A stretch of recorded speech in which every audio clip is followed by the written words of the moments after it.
As you know, I have talked often about how climate projections are tricky. There are all sorts of uncertainties once you go beyond a couple of decades, because in the first couple of decades from now to, let's say, 2040 or so, 2050, the model uncertainties, internal variabilities dominate the uncertainties in the projections. But once you go beyond that, it's the scenarios that dominate. So what is the point of making projections out to 2100? Who actually uses them? That's a separate question, but I talk about it a lot because it bothers me a little bit. So I instead say societally relevant timescales, as they are called, decadal, multi-decadal predictions, not projections, can be very useful. So this is a nice paper in that direction, which says multi-decadal climate services help farmers assess and manage future risks. Any forecasts are going to have uncertainties, and nobody knows more about uncertainties and risks than farmers. They deal with it every year, every season. They make choices under uncertainty and take risks all the time. So how can we help them?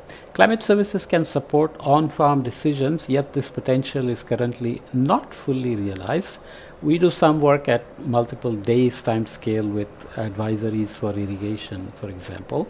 Easy enough to convert weather forecasts at short, medium and extended ranges into early warnings or advisories. Here, using a participatory qualitative risk analysis framework, we introduced 24 Australian farmers to My Climate View, an Australian online multi-decadal climate service, and I asked them to identify, assess and discuss management of long-term risks in light of its projections. We found that multi-decadal projections can help farmers to better understand future climate risks, potentially reducing the psychological distance from climate change. The use of long-term climate projections, however, can be impeded by lack of confidence in data, so leveraging the expertise of trusted service providers may help boost farmers' confidence. So you need some sort of a bridge from climate scientists who are producing the information versus trusted service providers, which have a better rapport with the farmers. Finally, its credibility, legitimacy and salience, as the communication peoples will tell you. Finally, through climate services, providing multi-decadal projections can help farmers to identify future climate risks. They require interactive, recurring engagement to turn awareness into action. So I think I read it wrong. Finally, though climate services providing multi-decadal projections can help farmers to identify future climate risks, they require interactive and recurring engagement to turn awareness into action. There you go. So just as an introduction, in 2009, the Global Framework for Climate Services was established to address climate risks through cohesive implementation of better climate services, leading to an increase in climate service development.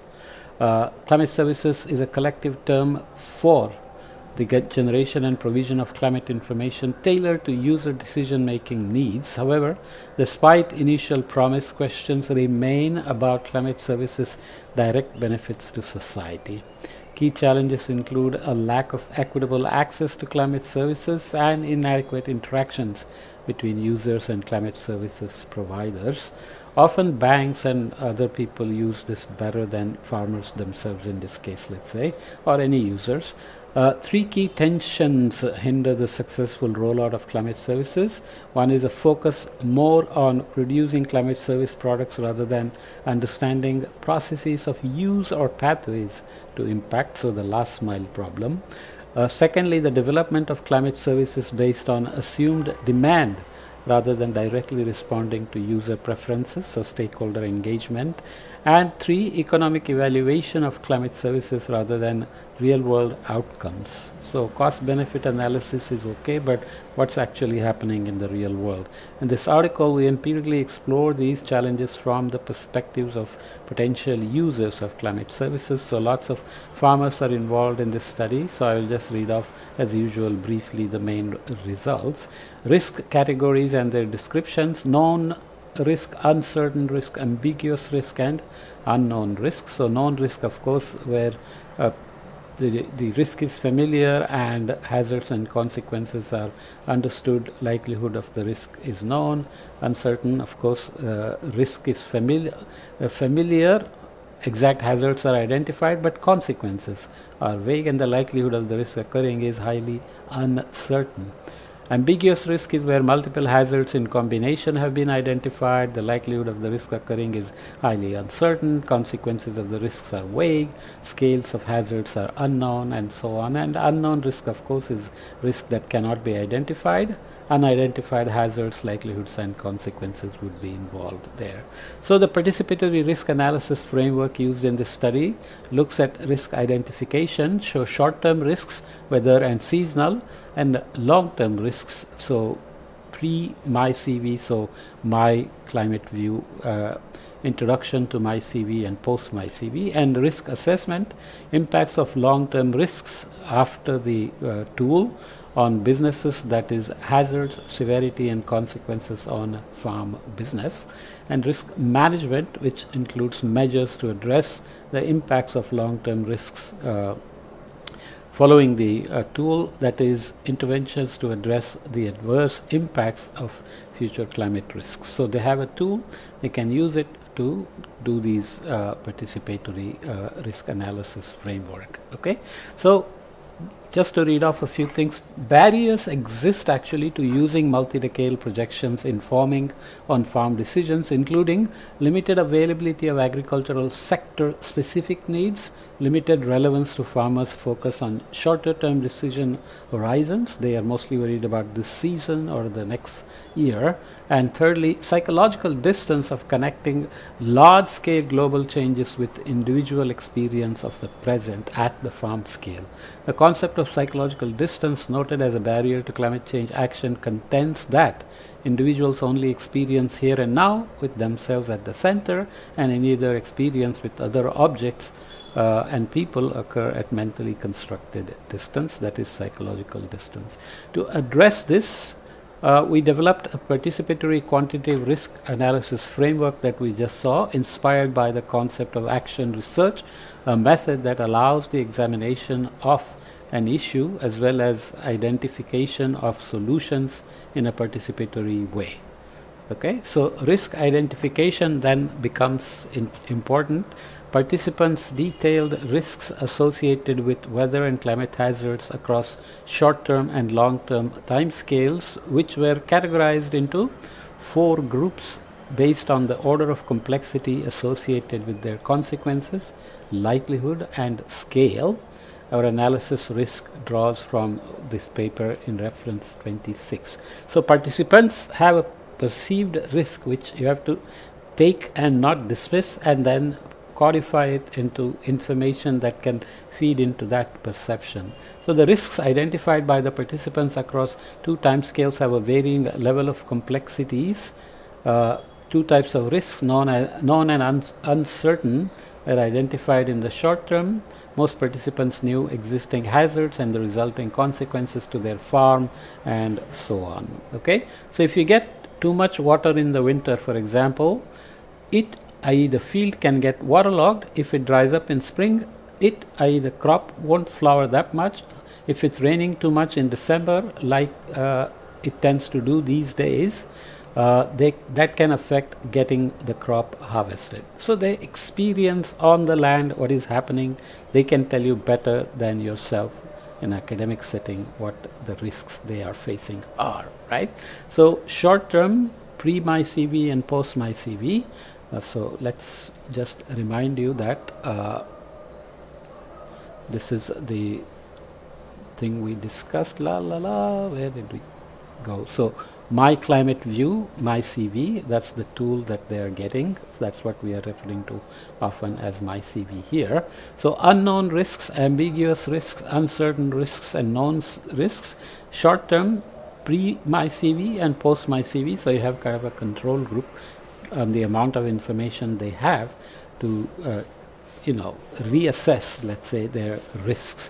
So increasing complexities in this direction from known risks to unknown risks, and you have clusters here, so decreased complexity in this direction.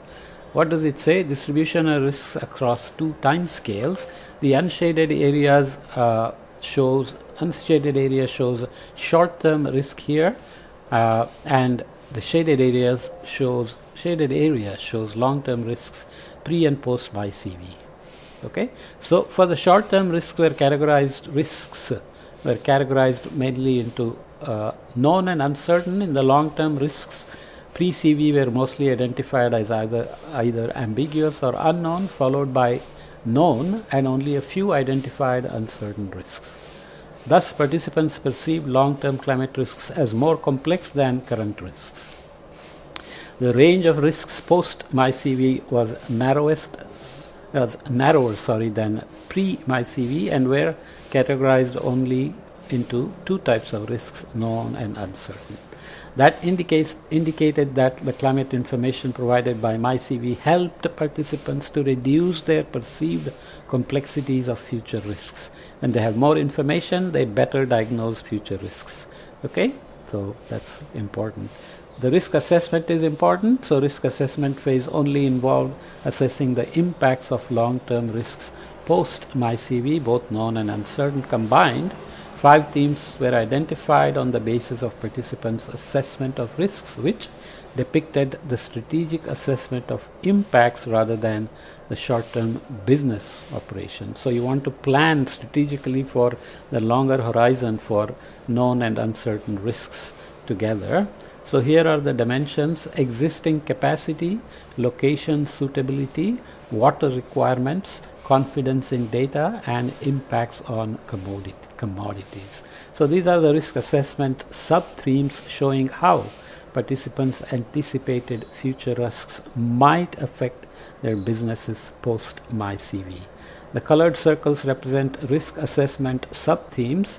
The size indicates the frequency of these sub-themes being discussed by participants. So larger the circle, more the uncertainty. So location suitability and existing capacity were discussed less than water requirement, confidence, and data. They all seem about the same size, right?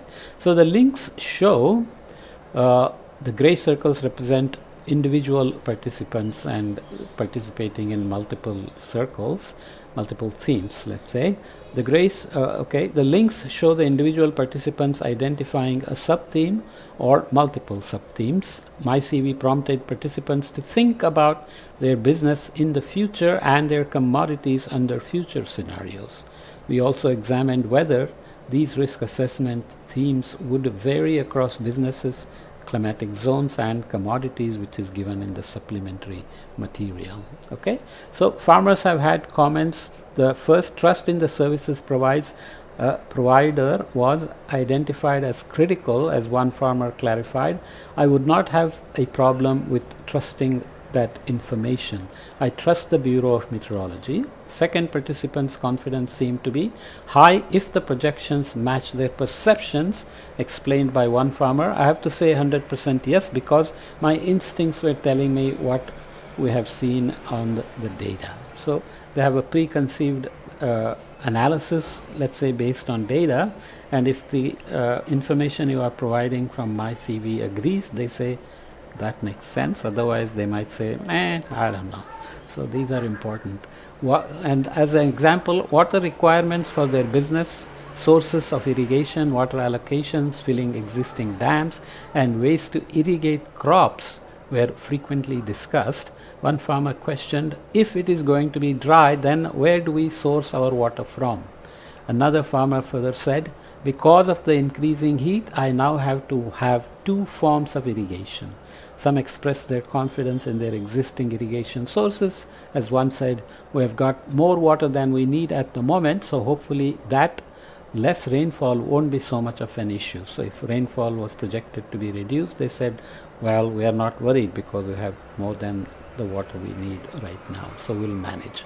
And risk management is the next step. Once you understand the risks, or they diagnosed it and put it into some boxes, participants discussed various approaches to managing long-term risks, both known and uncertain combined, informed by MyCV, which we grouped into 5 themes. They identified changes to their farming practices and their commodities to stay in business by, for example, efficiently managing irrigation, retaining soil moisture, altering fruit harvesting time, and adjusting livestock numbers. For example, one viticulturalist said, maintain irrigation systems. I'm definitely looking at making changes to our canopy management. Similarly, looking at soil health, so using composts and mulches to better utilize the moisture. So they are participating, they are using MyCV effectively to change their perception of risk, their classification of risk, and their ability to foresee what changes they will make or they need to make. Okay, so here is risk management sub-themes showing measures to address the impact of risks identified on the basis of MyCV. Again, the circle sizes represent management, participants in gray, and you can see the things discussed more or less. Add machinery and infrastructure, that is for risk management. Change farming practices, change commodities, inform business investments, continue existing practices. Okay, so the links show individual participants identifying a sub-theme or sub-themes which reflect strategic plans that participants perceived would help them to adapt their business to future climates. Okay, so there is more detail in the supplementary on whether risk management themes would vary across businesses, climatic zones, and commodities. In other words, are farmers from different climatic zones or producing different commodities, and different businesses of growing, processing, etc., I guess, are perceiving these things, risk management, the same way. So what is the discussion then? Our work has three major findings. First, our research suggests that MyCV can help farmers better understand future climate risks through reducing complexity and potentially reducing psychological distance, okay, on connecting global scale issues to their farm level problems, risks. This finding helps to contribute to the lack of empirical evidence about how multi-decadal projections can be operationalized in farm decisions. Once you get beyond the psychological distance and understanding complexity, you can then bring in multi-decadal projections as useful part of the decision making. The comparison between future climate risks pre and post MyCV was valuable to show the changes in risk perception after participants were introduced to contextualized climate information, made region specific, farm specific, let's say, which helped reduce their perceived complexities of future climate risks, that is, from ambiguous and unknown risks to known and uncertain risks. The pre-MyCV exercise provided a baseline to compare post-MyCV risk perceptions, which is good. This guided process helped participants to discuss the implications of climate projections for their commodity and region, and use this information to assess the risks on their business and identify risk management plans in terms of strategic rather than operational decisions. Operational decisions are day-to-day management, maybe season to season, but for longer term you need strategies. Further, existing literature posits that localizing and contextualizing climate impacts can decrease the psychological distance. MyCV offers location-based and commodity-specific climate projections, which we argue played a vital role in participants to understand and identify some specific future climate risks to their business. All of that comes with uncertainties, but nonetheless. So secondly, we found that confidence in data is an important driver for participants to meaningfully interact with the projections and subsequently identify future climate risks and actions to address them. So it's not uncommon for farmers to express their skepticism towards climate change projections, and this is often based on their experience in perceptions of inaccurate short-term weather and seasonal forecasts. So they're constantly dealing with seasonal and day-to-day forecasts, and they think, I don't trust longer-term forecasts. Okay, so all participants engaged in risk assessment and management discussions, despite some raising views about low confidence in the data. This exemplifies that farmers' confidence in climate projections can be addressed by providing sufficiently detailed and contextualized information through discussions and using the language and context they are familiar with.